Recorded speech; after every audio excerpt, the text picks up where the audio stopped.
Hey, I'm Christian von Carmian. Thanks for joining me in this video that's going to be super positive. Mostly positive. We often focus on the negative aspects. The rules that went wrong, the plans that went away, the promises that did not pan out how we wanted. Hey, simplified, not simple. I'm going to put you on the shelf next to Year of Chaos and leave the comments to debate on how honestly they were delivered. But this is a positive look at 10th edition of Warhammer 40,000. What went right with the rules that 11th edition should keep up. So it's not so much changes we want to see, it's things that you need to not touch because they're good. The parts of 40k that don't get mentioned so much.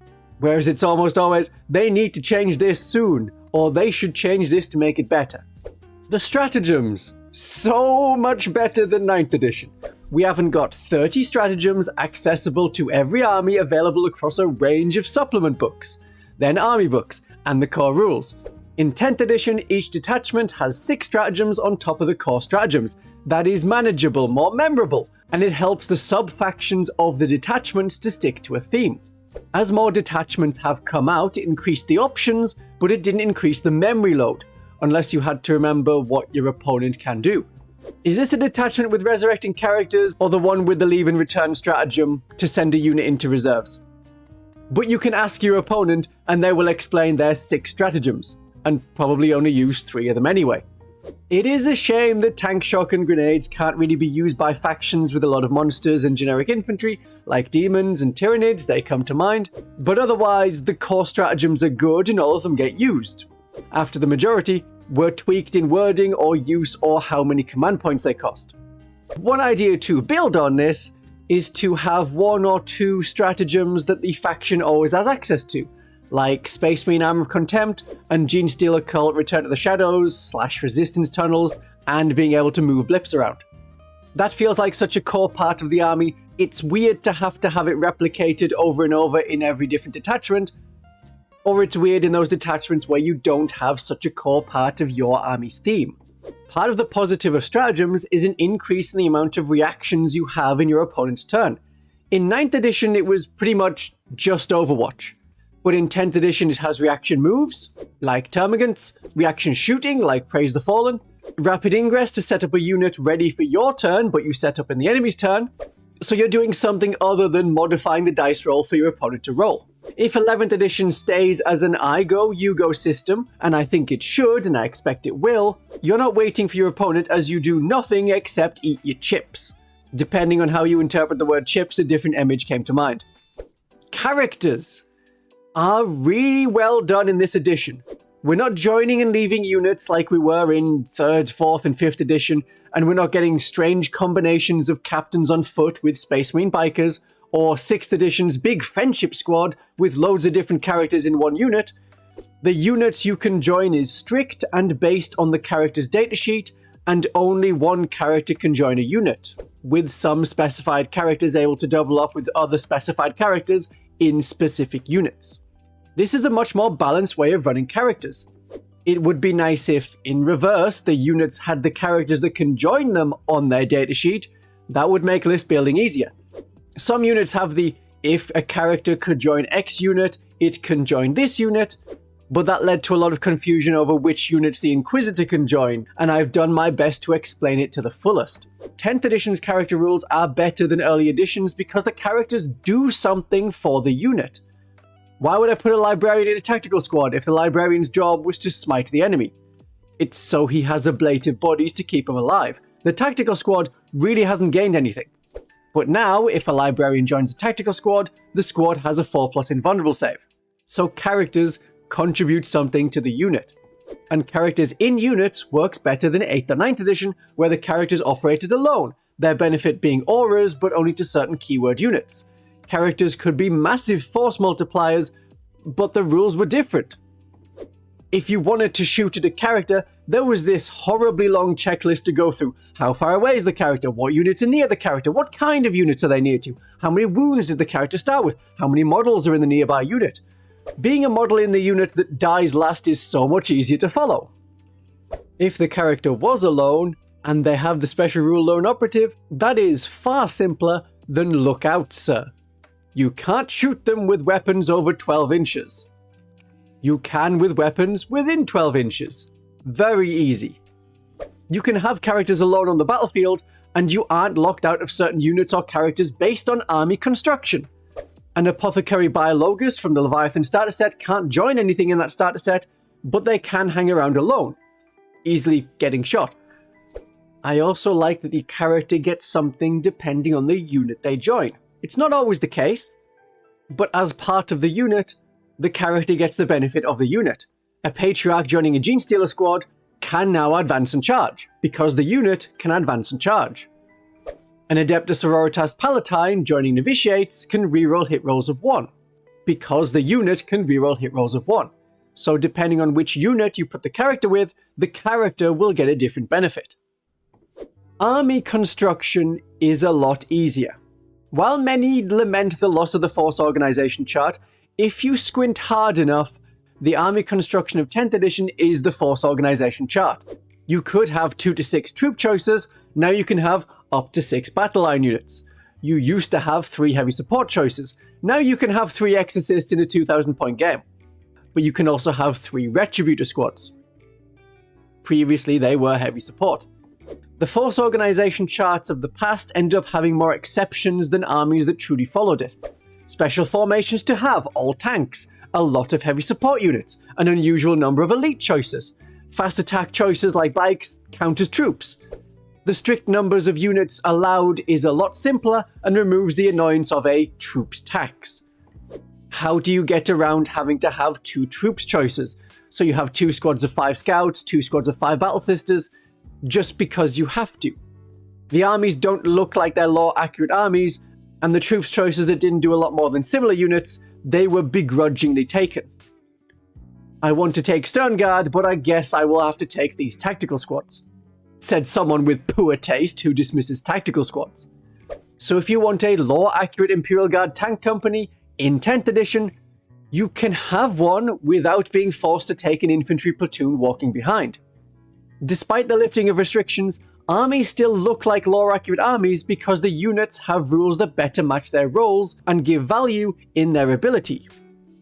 In 3rd edition, you may need to kill the enemy to win, but in 10th edition, there are objective markers and actions perfect for those troops units. To compensate for smaller games, at 1000 points, under the 2025-2026 mission deck, you have a rule of 2 instead of a rule of 3. I like that and hope it sticks around into 11th edition to become part of the main rules. The HQ choice also softened really nicely. Almost any character can be the warlord and lead the army, and you only need one character. A character previously considered an elite choice, like the Genestealer cult Biophagus, can be the leader of a mutant force, as they should be, without the need for the hand of the Patriarch resting on their shoulder as the actual leader. You can have a thematic leader for the army you want, and detachments help with that. The points values of units are free to see in 10th edition. Army construction is easier when the points are available to see. In 9th edition there was an add-on book you had to get which had the points for that upcoming season. Free war gear, but the war gear is not created equal, not so great. There is no meaningful choice. Yes, a plasma pistol is better than a bolt pistol when you don't have to overcharge it every time you want to shoot, but in Adeptus Sororitas, for the Holy Trinity, you don't take the plasma. I like sub-factions as expressed by detachments. It's a good theme, and you're not tied to a colour scheme or specific army sub-faction like an Eldar Craftworld, an Adeptus Sororitas Order, or a Space Marine chapter. And there is no rule stacking. We had a lot of that in 9th edition. Oh, look at all of these rules you need to remember that add on to your existing rules. Initially, Games Workshop said there was a one rule in, one rule out system, and the detachments are a lot like that. You want to be this particular sub-faction? Well, you're not remembering the special rules for your vehicles and the special rules for your infantry and combining them together. You have one detachment, you have usually one detachment rule. And there's no supplements that go on top of one another like in 8th edition. No new stratagems, no new rules on top of that. 10th edition has a more compact way of seeing rules. Eventually. Faction packs only arrived in the last 9 months of the edition. Other than that, there is the balance patch or the rules commentary. Both are still there and separate. Okay, the grouping of rules should be better. But the new releases of rules are detachments, other ways to play, not extra stratagems to learn, or it's crusade books, which is an add-on in itself, but how many of those rules you use is entirely up to you. And you don't need one crusade book to play into the next crusade book. Each are standalone and re-present the crusade rules at the start of the book, so it's easier for returning players and new players. Most of the times the rules are simple. Can I still play my favorite detachment with its 4 stratagems and 6 enhancements? Yes. Cool. But sometimes the answer is no, you need to check the balance data slate, which changes a lot of the detachment. Like Bringers of Flame had its detachment rule and stratagem costs changed. And the faction pack has an FAQ, which may contradict the balance patch, as in the case of the Penitent Host. Okay, Games Workshop isn't great at this one rule in, one rule out, but having detachments as alternate ways to play your army instead of stacked on extra rules is refreshing after 9th edition. Because remembering crusade rules on top of the core rules and the army rules and the supplement rules and your sub-faction rules was a pain. And the theming around detachments lets you paint things the way you want. Imperial Fists don't have to be a siege force. They are also Codex compliant, they can be in the Gladius task force. And that way I'm not pretending, oh, these are like Ultramarines. Or I'm using the Ultramarine rules even though my models are bright yellow. The stats. The way that the unit stats are laid out is better, and it's an improvement over many previous editions. You don't need to do mini calculations to find out the strength of a Power Fist. It's not take your strength, which is on your unit sheet, then look up the weapon, which is in the back of Codex, and then see that it's ×2 your strength, and then you do 4 × 2 is 8. Okay, now I know that my Power Fist is strength 8. Or do it like we do in 10th edition, and have that number, strength 8, on the unit, along with all of the other weapons that they can take. Then you're not switching back and forth between different pages in your book, assuming you had a codex, assuming you used a codex. It's all there on one page. And the kind of stats that we have is better. Objective control is a good idea. It's better than the previous 9th edition objective secure rule, because it's easy to see how much objective control is on an objective as determined per models in the unit. I know some people say Battle Shock doesn't do enough, but I think it's a good enough mechanic. Some armies are almost immune to that, but that is as intended.